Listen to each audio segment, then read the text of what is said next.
David Tafuri in Washington for some reaction. He's worked for the U.S. State Department and the United Nations. He also was a foreign policy advisor for Barack Obama's 2008 presidential campaign. David, thank you so much for being with us.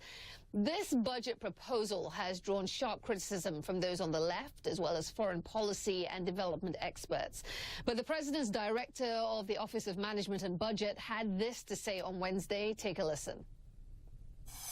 There's a very deliberate attempt here to send a message to our allies and our friends, such as India, and our adversaries with other countries, shall we say, which is that this is a hard power budget, that this administration intends to change course from a soft power budget to a hard power budget, and that's a message that our adversaries and our allies alike should take.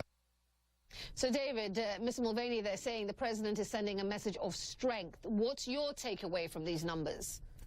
Well, this is a little odd. Normally, hard power and soft power go together quite well. So President Trump has proposed huge increases in military spending. I think that's a positive if we use the money well.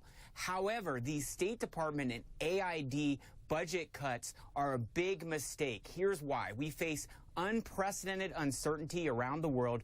We have fledgling democracies around the world that are on the verge of failure. We have a battle with Islamic fundamentalism and for the hearts and minds of the people in the Middle East. And soft power needs to go hand in glove with hard power in order to effectuate our foreign policy objectives overseas. So, for instance, I've spent a lot of time in Iraq. I served with the State Department in Iraq. I was just in Iraq in December. The military campaign against ISIS is going quite well. However, I was at the State Department last week. They talked about how some of the most difficult questions in Iraq after ISIS is pushed out have been kicked down the road. And our diplomats have to take leadership in Iraq to work out those questions. Questions about who's going to govern the areas that have been cleared from Mosul. How are we going to change the government in Baghdad so that it's more supportive of some of the minority communities that ended up having ISIS attack them? And how are we going to ultimately keep Iraq together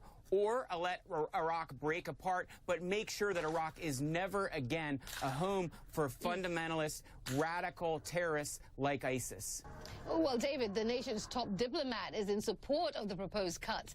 He's framing this as more of an issue of dollars and cents rather than the administration's principles and values. So let me ask you this. Is there an argument to be made about out-of-control spending at the State Department when it comes to foreign aid and development programming?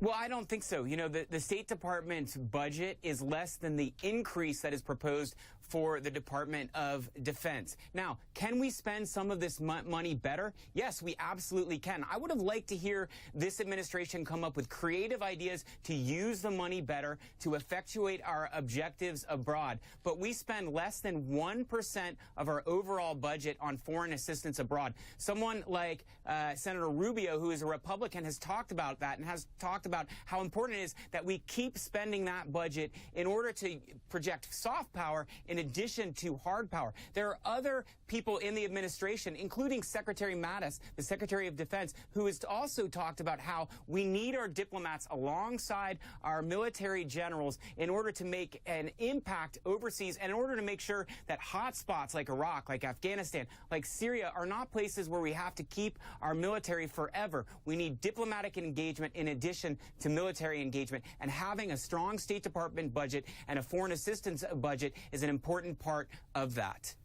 David, you know, one can't help but think that if you are a dictator sitting in some corner of the world, or you're a terrorist group that is looking to blight freedoms and project, you know, your propaganda, that this is a good day when you see a proposal like this, a proposed budget like this.